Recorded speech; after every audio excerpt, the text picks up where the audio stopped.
Good afternoon, everyone. I am Nicole Thornton, Sales Manager, Coach, and Trainer for TCRG Atlanta. Make sure to follow me on Instagram at Your Real Estate Style Pro. Hey guys, and I am Naisha Clark, Coach and Trainer for TCRG Orlando. Make sure you follow me at The Right Realtor ATL FL. Guys, we have a special treat today. Yes, yes. Mark Miller with HMBJ Capital, who specializes in hard money lending, is going to give us all the information that we need to know in just a tad bit. So make sure to stay tuned. And make sure y'all got y'all pens and paper ready. And before we get into the juices and berries, like I like to say, we just want to go ahead and give a special thank you to all of our guests that is joining us today: Ricardo Lay, Keisha Shannon, and Renee Holmes. Thank you so much for joining us at Close the Gap, and we hope to see you next week. Thank you guys for joining, and make sure that you subscribe to our YouTube channel, TCRG Closing the Gap. Okay, so as we do every week, we're going to go ahead and go over our stat highlights, our February new under contracts, our sales through February 9th at 12 p.m. So let's see what those stats look like. Make sure we don't miss a second of that 12 p.m., right? Exactly. All right, guys. Well, for February 2022, we have 7 transactions under contract totaling $1.9 million. Congratulations to Bree with 3 under contract. Henry has 1. Alicia Orlando has 1 under contract. Charisma with 1 and Kinesia with 1. Congratulations, everyone. Congratulations, guys. And so far for February, we have 1 closed transaction by Mr. Henry Mitchell in the amount of $290,000. Congratulations to you, Henry. Congratulations, Henry. Okay, here we go. We ready. We ready. We ready. We ready. So I hope you guys are ready. I've had the pleasure with working with Mark and completing several hard money transactions for my investor clients. He is phenomenal. He's a beast at what he does, very experienced. I call him up occasionally like, Mark, can you tell me what to do on this? Mark, how you do this? How you calculate that? Where I go for this? So he is definitely a tremendous resource, not only when it comes to hard money lending, but just financing in general. So with that being said, Mark, we're going to turn this show over to you. Awesome. Can you guys hear me? Yes, sir. We can hear you, but we can't see you. I turned my camera on. I can see him. Okay. All right. It's your show, Mark. Well, I appreciate it. First and foremost, I want to thank you guys for just having me on. You guys seem like you got a dynamic team here. You guys are doing big things. So just to be a part of such an awesome group, it's I count it a privilege and an honor. Of course, Nicole, I always love working with you. And I'm glad to see that you guys are a little bit loose. Sometimes you get on these types of things and it's kind of stiff, but no, I love your energy. I love your energy. Thank you, Mark. Hey. So again, a little bit about me, HMBJ Capital. We've been doing this thing for a couple of years now. I've been in the space for over 10, working directly with Penny Lane Funding, as well as brokering for a lot of other equity groups, both private as well as corporate type groups. In this climate, it's like everyone is even trying to move money from 401ks and other vehicles and trying to get to where they can kind of operate and get their money kind of circulating in this, what they call passive real estate investing, if you would. For those that don't know, hard money loans, they're easy for investors because they're asset-based loans. Mm-hmm. They're not really contingent upon the investor's credit score. So all of these lenders, what we're going to be doing is looking at what the property is going to be worth, and that's going to determine how much we can or cannot lend. Very similar to bridge loans. But again, like I previously said, it's all going to be contingent upon what the either the appraisal, the BPO, or the CMA reports are determining is going to be the after repair value. With that being said, and I'll get into the details a little bit later, but typically what most hard money lenders are going to do is going to loan between 65 and 75% of that after repair value. All right. And if you guys have any questions along the way, feel free to stop me. I know sometimes when the questions are fresh, we can just dive right into them. And if we need to do some calculations or some, like we do, Nicole, just mock up some scenarios and crunch some numbers so it makes sense. Yes. I'm sorry, Mark. Just let Josh know when you're ready for him to go to the next slide, and just say, Josh, next slide, and he'll push the slide right on to the next one. Got it. Josh, you can go to the next slide. Perfect. All right. I kind of consider myself just a problem solver. In this space, investors are going to come, they got a problem. They have a deal that they need to close quickly, right? And oftentimes, either the investor or the property isn't going to qualify for traditional financing. So that's where you have hard money, private money lenders. We come in because we can do them quickly without the same type of documents or paperwork. Usually, they're going to need the funds for the purchase as well as the renovations. They're going to want them with a low down payment, low interest rate. Regardless of what their credit scores look like, they still want to get the best deal. Everybody want the Bentley, but their situation is they need a Corolla. But we find a way to get them a Bentley anyway, right? So that's me solving a problem. Oftentimes, especially in our climate right now, these investors and the sellers, they're pretty much looking for a situation where they're not going to need to have to get an appraisal. I don't know if you guys have encountered it, but appraisals now, they're taking 2-3 weeks just to get them done. And if you submit a deal with that type of contingency, oftentimes sellers won't even accept the deal, right? So we got to be able to have a solution where we can do these things and close them in 10 business days. I've had large $1 million deals that I've had to get closed in 5 days, and we got them done. And investors are also looking for a low doc or no doc type of solution. And the sellers want investors who can move as fast as cash buyers. Josh, you can go to the next one, please. So typically, this is what the deals look like. Again, the first thing that we want to try to do is kind of dial into that ARV. And I'm sure you and your team, you guys are all experts of that, but you would be amazed some of the agents, brokers that we get in some of the types of CMA reports that we see. As a matter of fact, I'm dealing with one right now where the BPO that we received was just totally wrong and it's about to kill the deal. But what we like to do is we want to give 65 to 70, 75% of that after repair value. That's the loan to value, right? So once we dial into what that comp is, we take that number, multiply by 0.65, and what that tells you is the max loan amount. That's the max loan. What we try to do is have a scenario where the investor is only going to have to pay about 10 to 15% of the purchase price down. I need somebody to say purchase price, because there you go. Because, there are some lenders that they want 10% or 15% of the total cost. And you see that more so in new construction, but I do see it in the fix and flip space as well. So what we're looking for is 10 to 15% of the purchase price. And again, if it's new construction, oftentimes it could be as high as 30 to 50% of the land acquisition cost.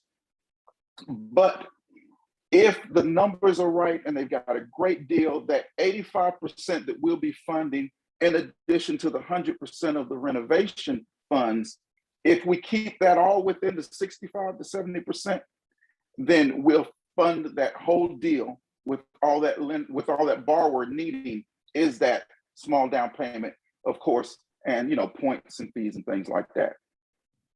So Mark, I have a question. Sure. All right. Okay. So of course, I work with a lot of investors some of them are first-time investors, some of them are seasoned.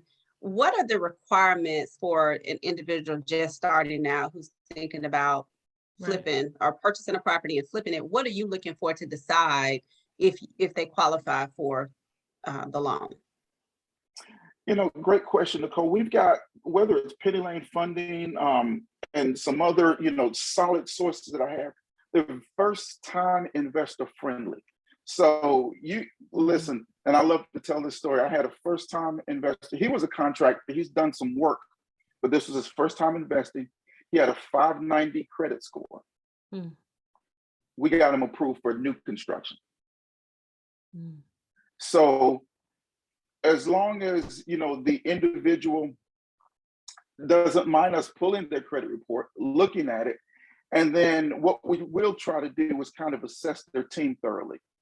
You're aware, and actually, Nicole, you've been the benefit of, you know, we want to see who their agent is, who their contractor is, et cetera. You know, who their architect is, what types of drawings they're presenting. And as a result, like I was just alluding to with Nicole, sometimes somebody might bring an agent, but their marketing strategy or their marketing collateral is poor. And we might have to shift them to work with an agent that kind of not only market the finished product, but help them find a property to flip. So I'm saying a lot, but almost anybody can do this if you've got the money to close the deal. I have a question for you. In regards to providing 100% of the renovation funds, does it have to be over a certain amount? No. I will say this though, most loans we look for at least a $70,000 total loan amount. That's pretty easy to do in Atlanta. So, you know, usually the cheaper the property, the higher the rehab budget, right? The more expensive the property, oftentimes the lower the budget. But oftentimes, as long as we pass that 70K threshold, pretty much any deal will fund. But I'm going to get to something a little bit later that's kind of address that in detail, because what we will do is look at the budget and make sure that what they say they can do or what they're trying to do, they've really accounted for. I'm sure you've seen people that say, you know, the property is gutted, and they say, well, they can do the renovations for $20,000, you know, and we're just not going to rubber stamp that. We're going to look through and say, well, you know, we're not going to try and put them in a situation that's going to position them for failure. If that makes sense. Yeah, it does. I know. I mean, the reason why I asked that question is because I do know that there's some hard money lenders that it can't be over 500,000. Right. So that's why I was asking, is there a budget on it? No, but I'll say this though, and one of the things that I've been trained to do is I try to help save investors from themselves. You know, sometimes you get somebody that's a first-time investor and they want to do a tear down or they want to do new construction. And unless you really have a solid mentor or a solid group around you, we don't want to give you money to do that, because you're probably going to lose your shirt and be out of this business before your first deal is over. Right. So if it's your first deal, we're probably not going to give you $800,000 to do a rehab. Right. So, you know, I just kind of want to add that nugget in there as well.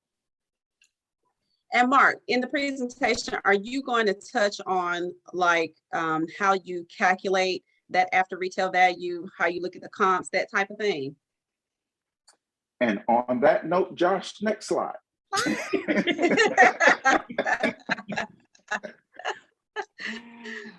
All right. I love the setup, Nicole. Thank you.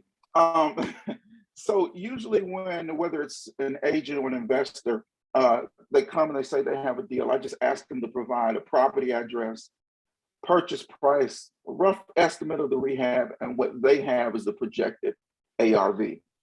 I will take the time. I'll go in, you know, I've got access to the MLS. I'll pull some comps, and I would kind of want to validate that after repair value. And then once I put that in, it's automatically going to tell me what's the max loan for that. So in this scenario that you're seeing here, I just used the 500K ARV, 65% of that is a 325. And then once I put in the purchase price on the contract, then it's going to automatically calculate what that down payment is going to be. And then it's going to automatically give us how much we're going to contribute to the acquisition. Then I'm going to add in what the construction budget is. And then that's that project cost. One of the things I'm looking at is to make sure that project cost is lower than the max loan amount. Does that make sense so far? Yes. Yes. Any questions, anybody? Everybody following along? If you have questions, make sure you put them in the chat, or you can come off mute. Yeah, Okay, Mark. Okay, so once we got what the project costs, what that loan amount is going to be, all right, we see that the 15% of that 235, that's going to be the 35 250. You got a couple of points on this deal. These legal fees, the processing fee, underwriting fee, pretty standard. Legal fees, title insurance fee, that could flex or that could change depending on who we're closing it with, etc. But this gives us a very, very good picture of how much cash they're going to need to bring to close. And I know with a lot of investors, that's a key number. How much money do I have to have at the closing table? So I like to give them that.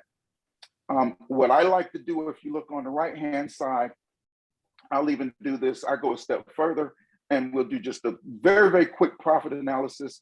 Let's say this thing, and the length month, the term in months can change depending on the scope of the project. Of course, if it's just a lipstick, we can bring that down to 2 months or 1 month or whatever. And if it's new construction or beyond, we can go 12 months or beyond. But what we can do is we can calculate what the loan was, how many months of payments you had.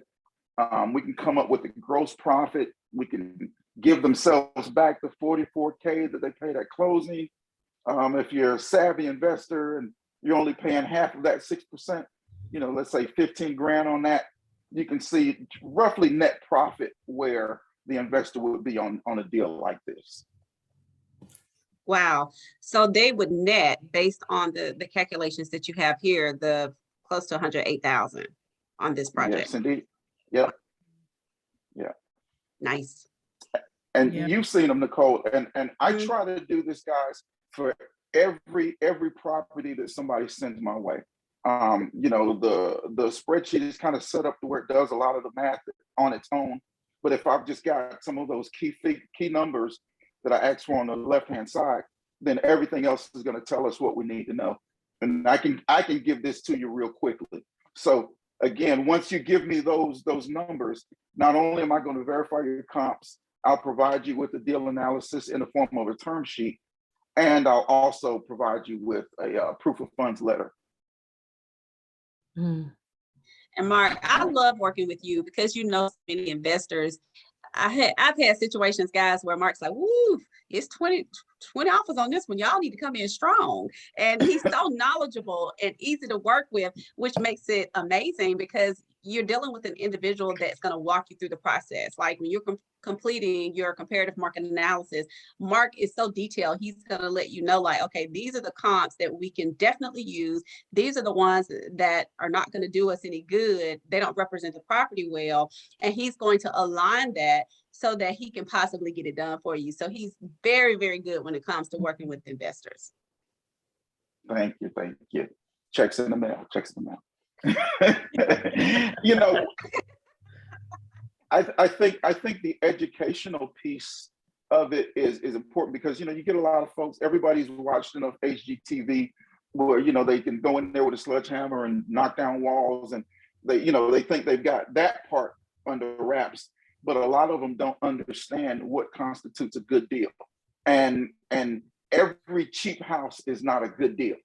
Right. And investors have to understand that sometimes sometimes you have sellers that are asking too much, or sometimes when you go in those properties, if they have foundational issues or structural issues, and if it needs $200,000 worth of repairs, and we just need to move on to the next one. Never fall in love with the house, fall in love with the deal.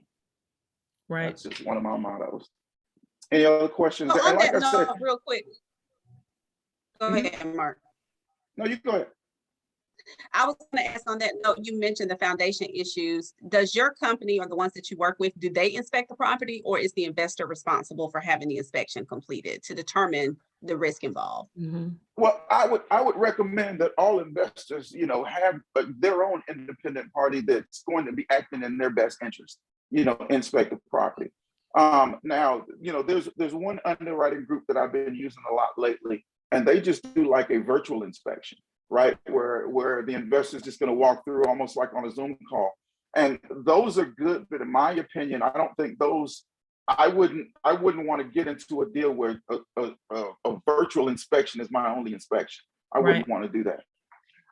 I know Penny Lane and some other groups, they're actually going to send the draw inspector out there, and they'll crawl through the crawl space, they'll shimmy through the attic, and they're going to go through that thing with a fine-tooth comb. And oftentimes those types of inspections produce bad news, because there are things that, your average, especially your younger investors, novice, newer investors, there are going to be a lot of details that they've missed. But what we want to do is we want to not only educate the consumer, educate the investor. Like I said earlier, we want to save them from themselves, and we want to kind of position them so they're not getting into bad deals that are just going to, kill them and things that they'll be paying for and no profit. That's not what we're trying to do. Got it. And like I said before, when you present, and Nicole, you can attest, I try to get this information back to you quickly, because I know these deals are time sensitive. Even if you send me something on the weekend and I'm not working, I'll pull away. I'm going to crunch your numbers, and I'm going to try to get your proof of funds in your hands same day, oftentimes within an hour. Wow. Yeah, I can agree with that. He's very responsive. I've worked with a couple of other hard money lenders, primarily Mark, but if you send him that address, he's going to let you know also if it makes sense, if the comps in the area are going to support what he believes will be a great profit margin for the investor. So yes, I can definitely attest to that. Great, thank you. If no other questions, we can go on to the next slide.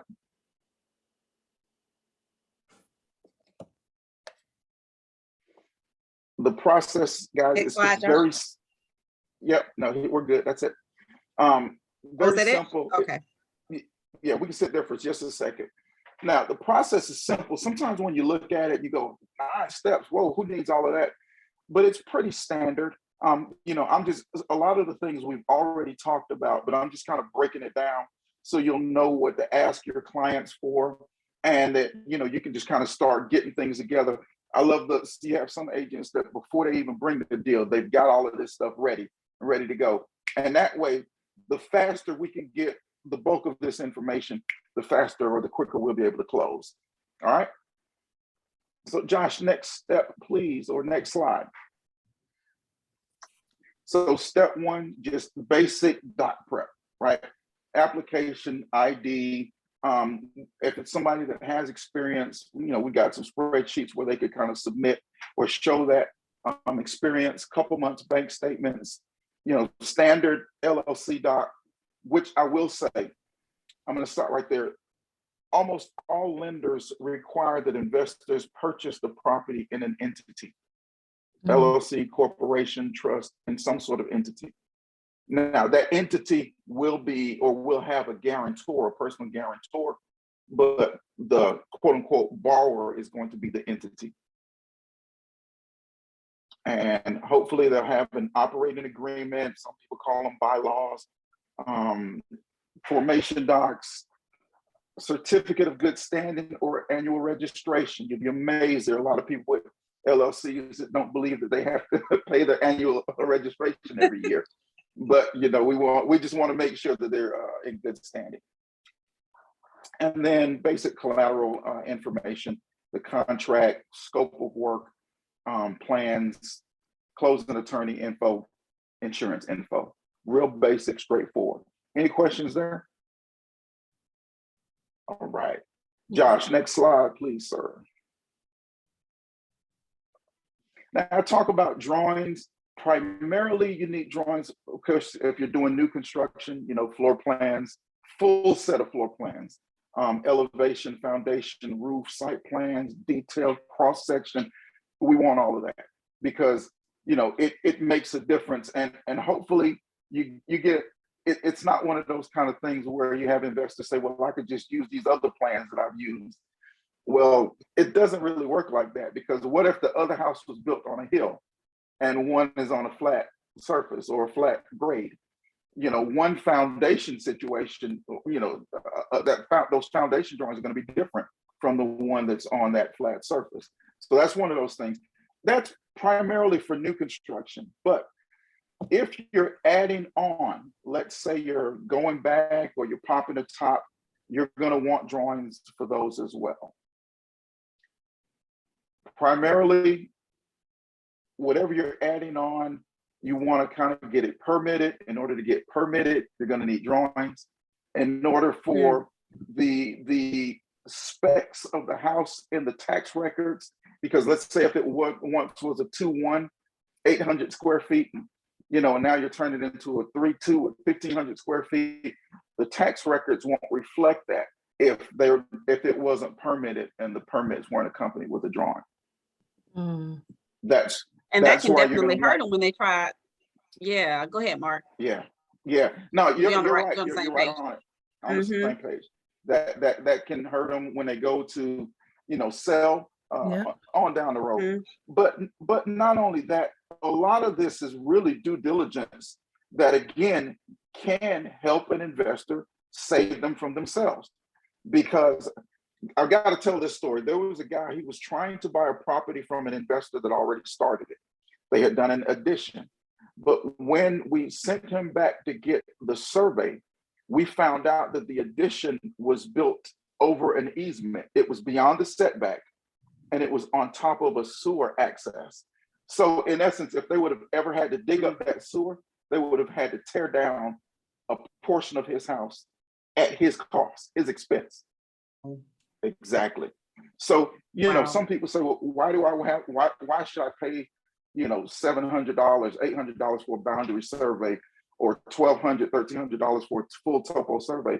Because you want to make sure that what you're trying to build is going to fit within the setbacks. In essence, that you can do what you think you can do.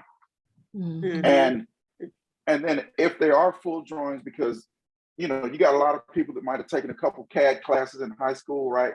They might know AutoCAD and they can kind of put together a layout, but you want those drawings to be stamped by a certified engineer, somebody that's going to calculate load, make sure whatever you're doing to support that second story when you pop the top, that it's actually going to be able to support it. Can the foundation support the structure? So that's why, does it cost? But absolutely. And this is why we try to deter novice or fairly unexperienced investors from going into this scope of renovation, because it's a lot more to it than just, painting and, updating, right. cabinet tops, right? Any And Mark, for questions those on individuals that may not be familiar, for those individuals that may not be as familiar with it, can you explain exactly what a survey is? Right. So what a survey, what the survey is, basically you're going to have people that come out, and every property there are actually pins underground that mark off property boundaries, right? And what they're doing, they're coming and they're kind of making sure that the pins are there. There should be, I should have said pins should be there, but they're making sure the pins are there. It outlines exactly where the property lines are. And then they're going to show you how far back you need to be from the street, how far back you need to be from the sides, and how far back you need to be from the back boundary. Those are just the basics of a boundary survey. Now, the next level is what we call a full topo or a full topographical survey. What that's going to show is actually the slope and the grade. If it's on a hill, if it's flat, and you've got these squiggly lines on it, that'll show you exactly how, whether it's on a hill or flat, etc. As well as they'll show trees and, they'll show, of course, your water access, sewer access, and things like that. So that's what the survey drawing is. And you'll see a survey drawing, and then you also see what they call a site plan. And the site plan is where they take like the outline of the footprint of the house and put it on the survey and make sure that it actually fits within all those boundaries. Yep. Got it. Yep. Okay. Yep. So. And it's again, it's called, I mean, a full topo can cost you $1,200, $1,300, but it's definitely something that's worth the investment, especially if you're doing new construction, you're doing a major add-on renovation. It's worth it. It's worth its weight. And would a new investor be able to qualify for a new construction if they have the right general contractor and all the other stuff? Yeah, they've done it. With Penny Lane, it's relatively easy, but like I said, they're really going to vet that team. They're really going to vet that team, and they're going to want to make sure that either the builder is very experienced and we can see the builder's track record, who's going to be the project manager. Somebody on that team needs to have done some kind of new construction and more than one. Mm-hmm. Yeah, but yeah, I can get a new investor anything they want. I know. All right, let's go to the next slide, please. We touched on this a little bit earlier. We asked, as once we've kind of consummated the deal and we know we're going forward, one of the first things that I'm going to ask the investor to submit, along with the fully executed contract, is a scope of work, a budget, line item, and what we want to see is that arbitrary number that somebody pulled out of the sky to say that this is what the rehab is going to cost. We want to see how that number breaks down line by line.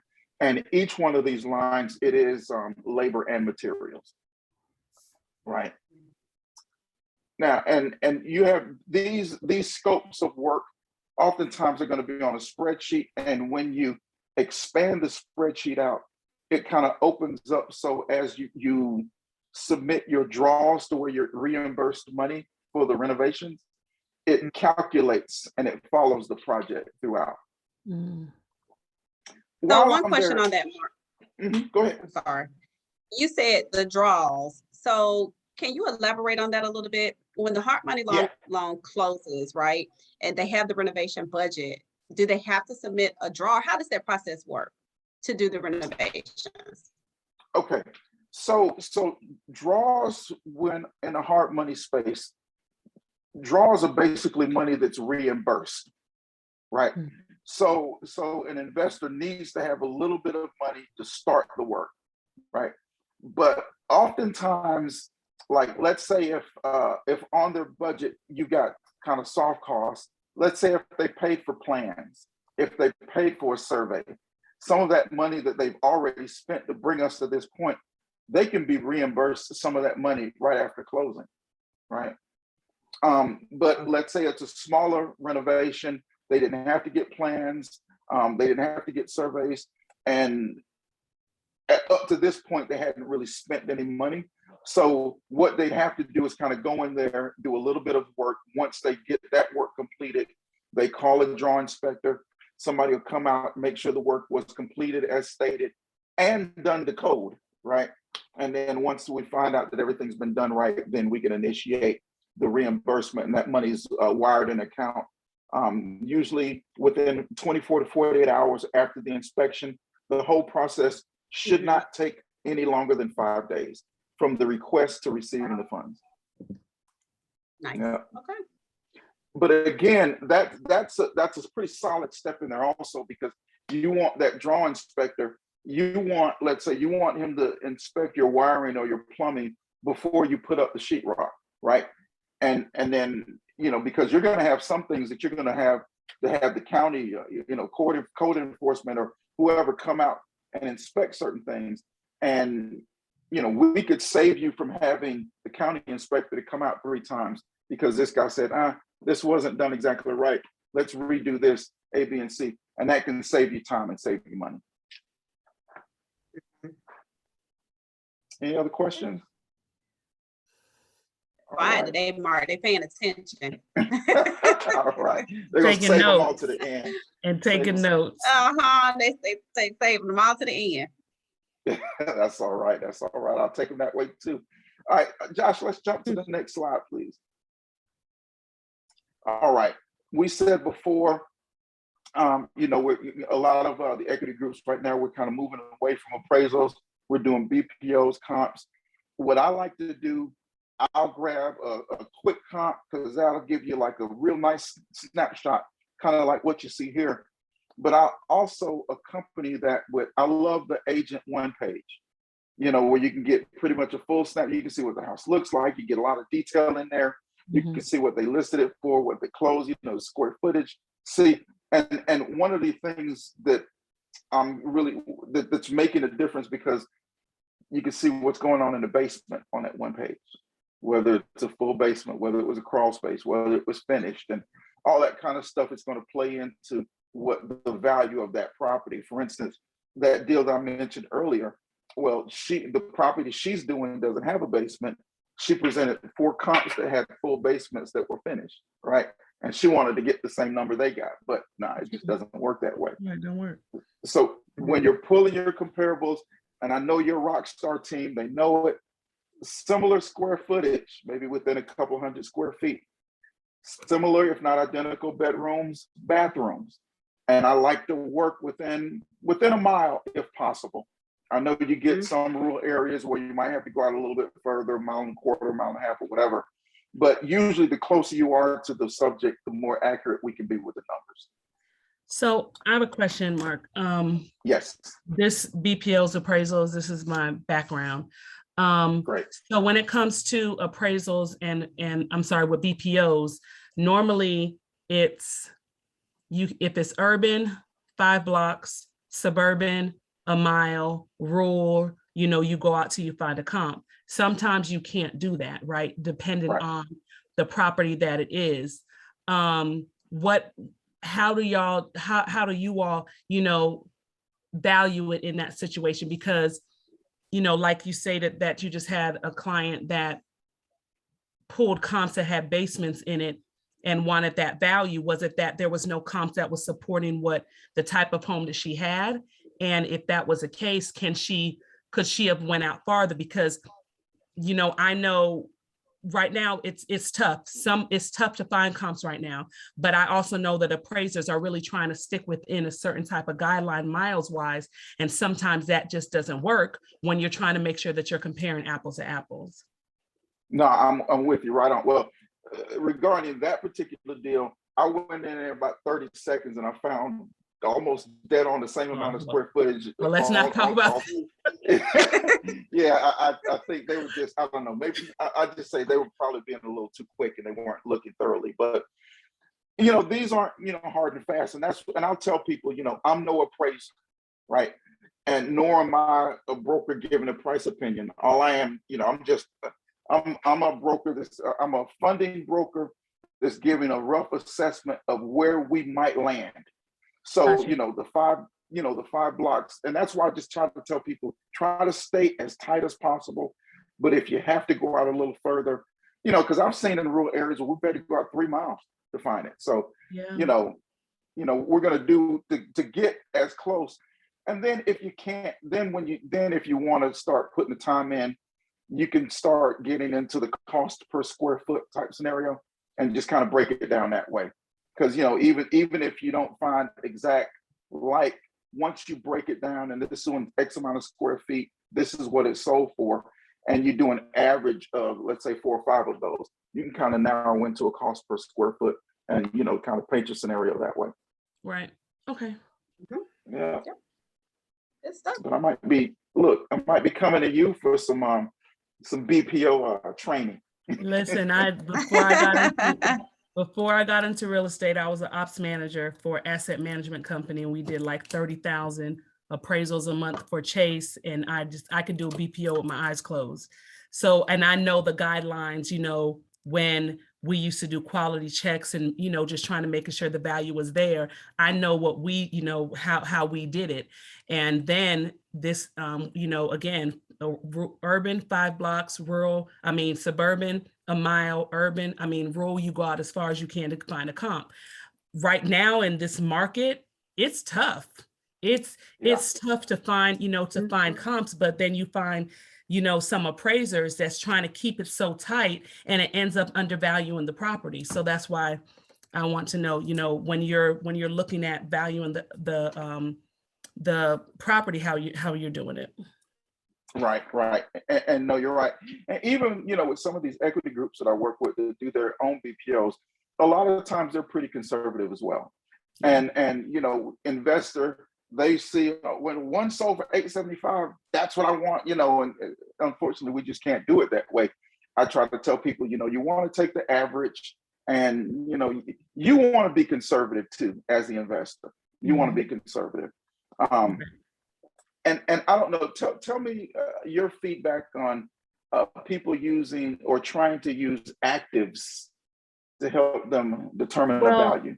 Well, when we used to do ours, it will always be 3 sales, 3 listings, Okay. to be able to kind of compare, the two. I mean, to compare the value. That's how we did it. And we always kept it within 6 months unless it was a very rural area and you couldn't do it, Right. But the way it is right now, it's easy to find comps within 6 months, but it's becoming hard to be able to find it within that general area. And you have to go out, even though Atlanta, some areas, Atlanta is very urban.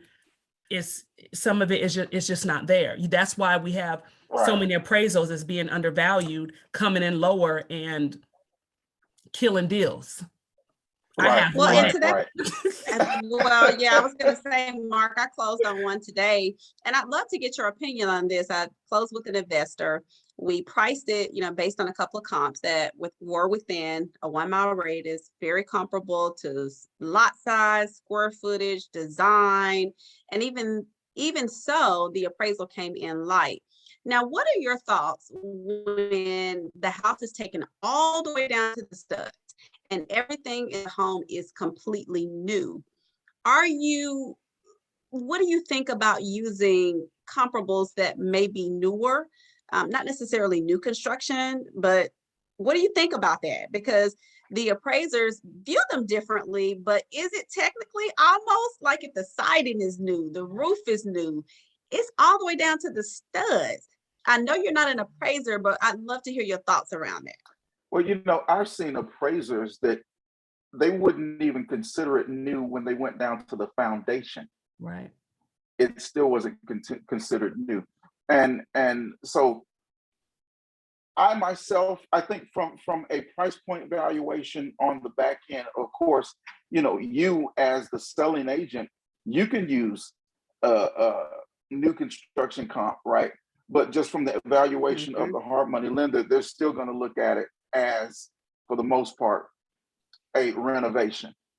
But a lot of these equity groups, though, I mean, once you develop the relationship and they understand that, hey, this guy or this group, they have the finger on the pulse. They understand value. Then you can come back and you can have that conversation. You can say, hey, man, I disagree with you, and here's why. This is what I'm using. And if you've proven yourself, and you've proven, especially when you all sell that property and you've gotten something that's close to, say, what new construction would command, then that's when you can go back with that lender that you have a relationship with, and you can have those conversations. So, like a lot of this stuff, it's not cut in stone.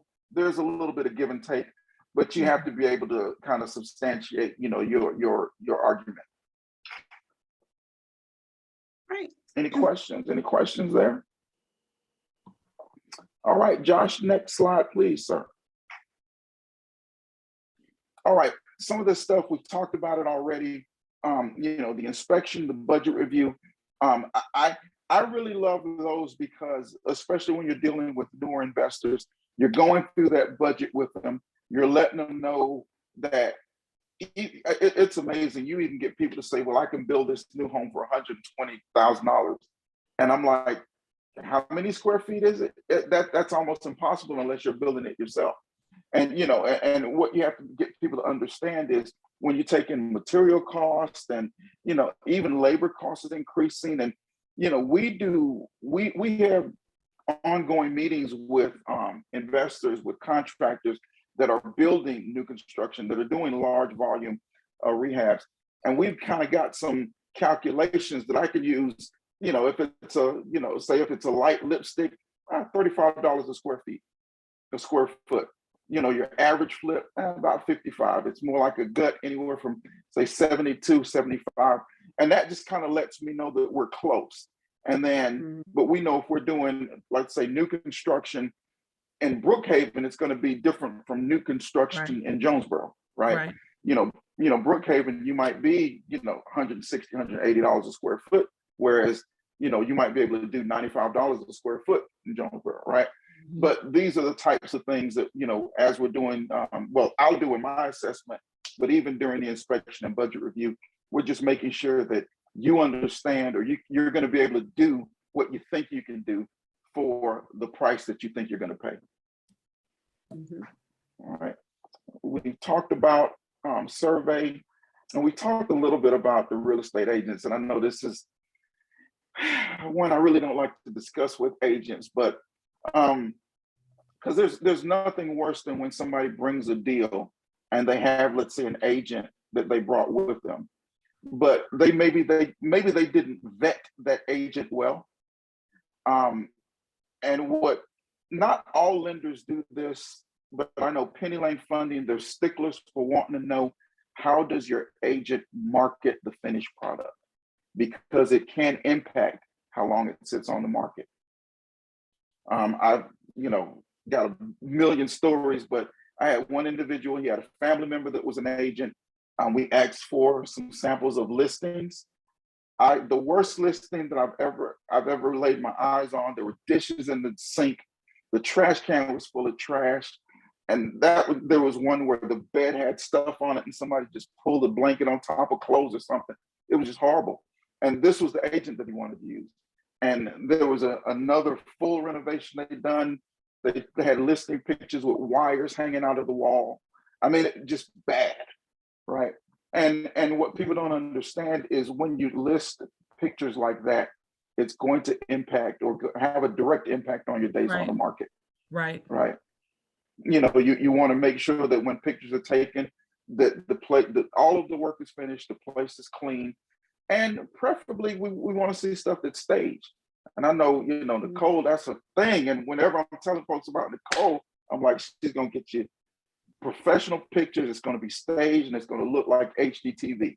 Those are my words when I talk about Nicole. Because that's just what she does. I mean, I remember when I laid eyes on her first one, I almost passed out at the door. It looked so good. I mean, she just gets it. Checking the mail. But because we know new investors, they're trying to save money, right? They're like, why do I have to spend $1,500 to get it staged? But they don't understand the value that it adds. And then for you to do it the way you do it, killing the game. Thank you, Mark. Thank you.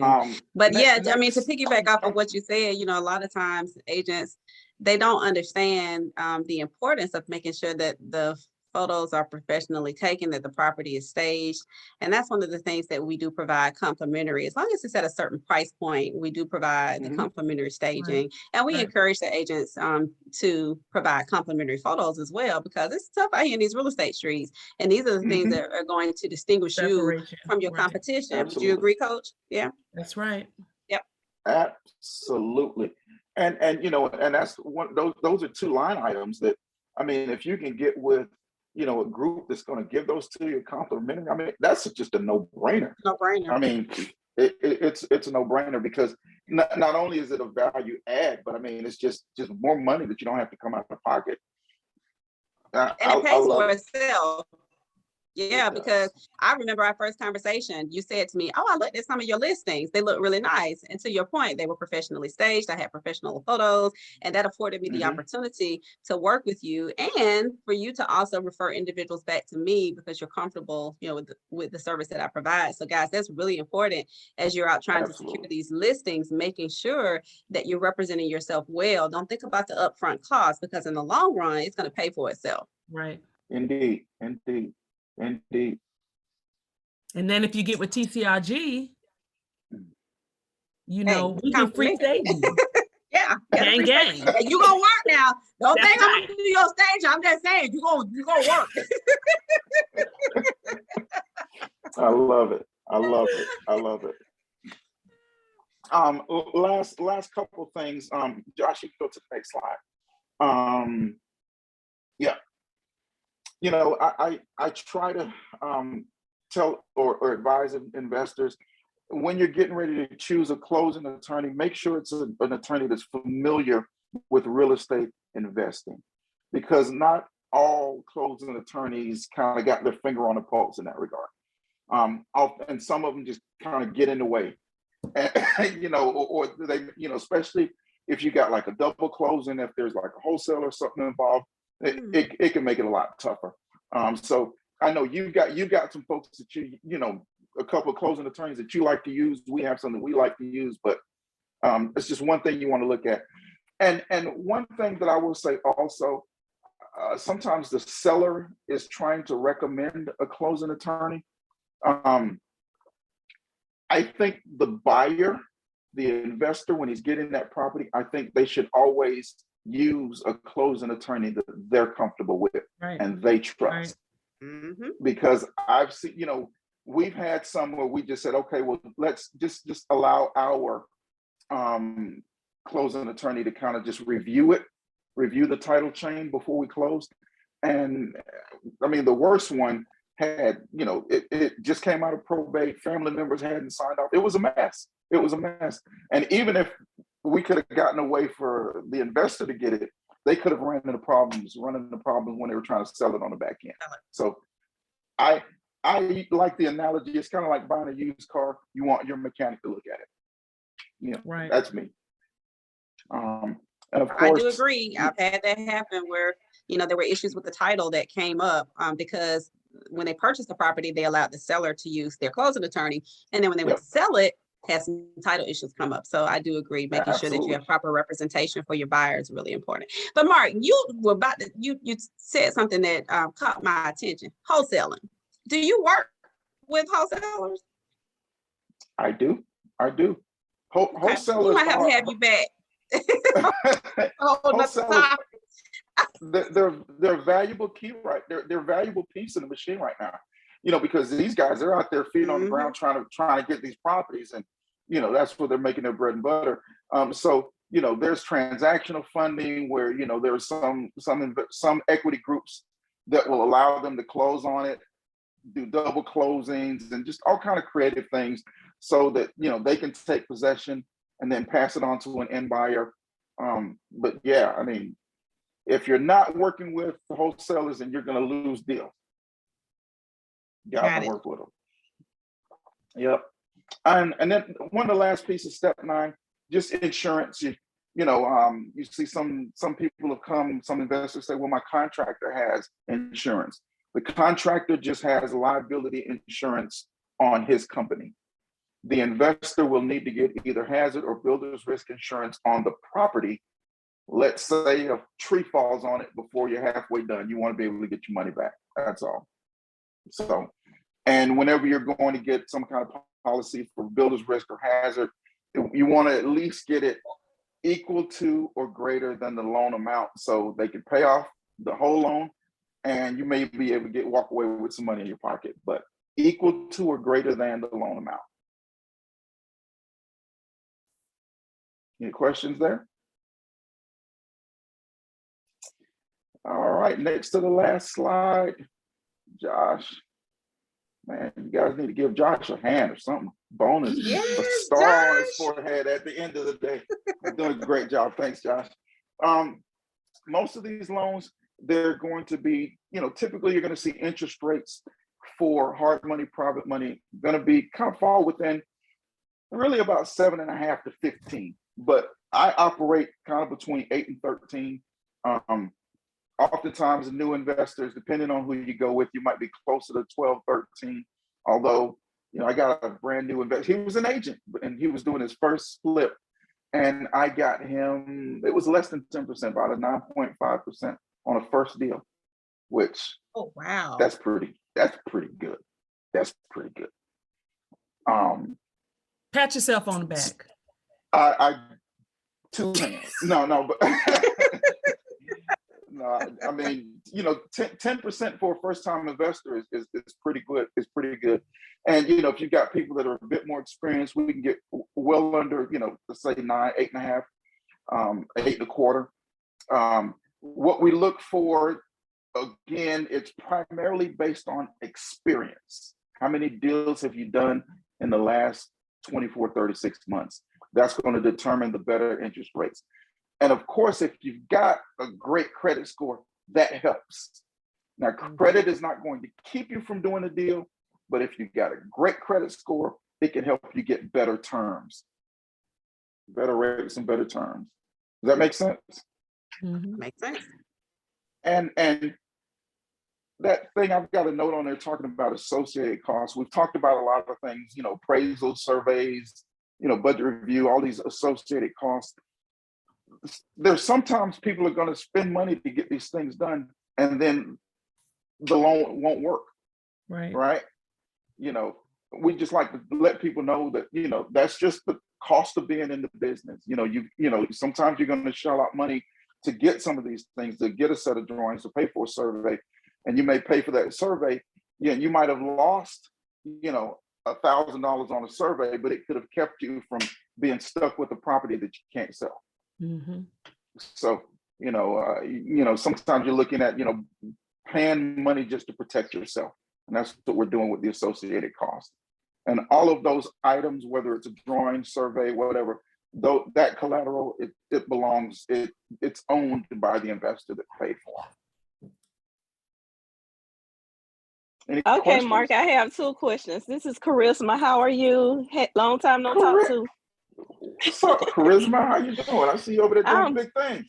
I'm trying to get like Nicole. So listen, okay, so my first question is, you was throwing out a lot of terms and we have a lot of new agents. So you're like the ARVs and all of this. So I'm just going to pose this question because I know it was my experience with you. So say somebody have a first-time investor and they haven't worked with an investor before, and you're asking for the ARVs and all that. Well, they may not know how to properly pull an ARV. So is it okay to just send you the address and Mr. Mark pull the aftermarket value for them to help them out, to make sure that they can make an offer on that home if they're not, familiar with the process and which apps to use to get those comps?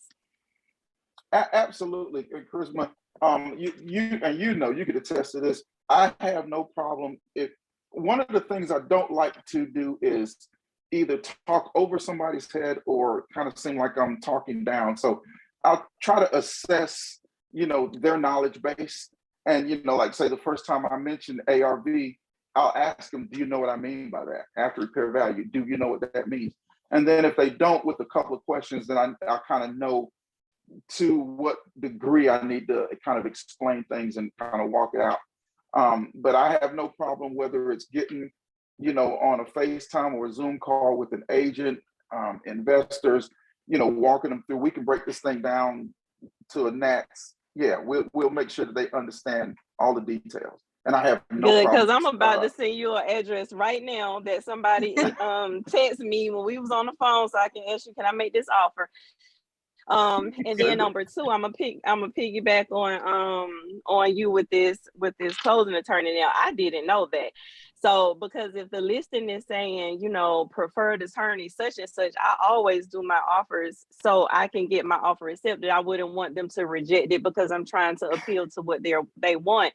Now that's the first to hear that it's a potential that you can have title issues, but wouldn't a closing attorney be able to find those title issues? Like, I would have never have thought that because I used a different attorney who may not be familiar with the process, I wouldn't have even thought that a closing attorney would not be familiar with the process. And so that was some great information for me to know. But what kind of issue would one closing attorney not unveil that another one would? Like, I never would have even thought that would have been an issue. Like, never. Well, my first question to ask when somebody makes that a hard, or make a deal contingent upon that, my question is why? Is there something y'all trying to hide? That's my first question. So let me tell you Because- this on the one I'm about to email you about, because I'm literally about to text you the one right now. And in her listing, it is a probate. That's why my antenna went up when you threw out that example, because it is in probate. And so she obviously uses this attorney for a lot of her probate clients. I guess she does a lot with probate and you know, and sell them. And my investor, the one Gina, the one I talked to you about before, Gina wants to make an offer on it. And it's but we only can use this attorney they have listed. Gina literally was texting me during this call. And so when you said that, now it's like, well, oh Lord, like I didn't even know that that would be a thing. But it's it is in probate, and she has it in her listing that the house is in probate, even if you can do hard money and close early, to at least give it 30 days because it's in probate. So now you had me nervous. Well, see, probate, that's a different set of issues. See, I'm speaking in terms of just somebody that has a, let's say, a title company or closing attorney preference. But when you're speaking in terms of probate, it's in probate oftentimes because somebody's passed and maybe there was no will, and they kind of had to work through, let's say, family members and make sure that everybody had agreed and signed off to, can we even sell this property, and agree to prices and things like that. And, you know, so probate is a little bit different. And if it's going through a probate attorney, I think that's a relatively safe space. Okay. If it's going through probate, that's a little bit safer. But you can just have somebody that is just selling a property and say, well, I want to use ABC title. And I'm not going to say ABC title is unethical, but let's just say, you know, some title companies are better than others. But what you can always do at the end of the day, if there's still uncertainty, you can always ask, well, hey, listen, can I have, you know, my closing attorney or my attorney just review the chain of title? And, you know, that shouldn't be an issue. You can pay your attorney a couple $100. They'll review it before you let you know that everything's cool. Okay, gotcha. Well, I'll be calling you in about 30 minutes so we can talk through this. Do it, please. All right. All right, well, you can go to the last slide. It's just basically got my contact information. You know, you guys can lock me in. If you all have any other questions, maybe as you're going through your notes, anything else that jumps up, you know, you can call me directly. I'm usually available between about 8:30, 7 p.m. You know, I'll take your calls and, you know, by appointment on the weekend, but I'll be more than happy to help you guys, you know, analyze deals, you know, talk through the process of however I can be helpful to you and your team. Mark, thank you so much. I really enjoyed it. I hope everyone enjoyed the information. If you have any questions, now is the time. We got a couple minutes left. Any questions?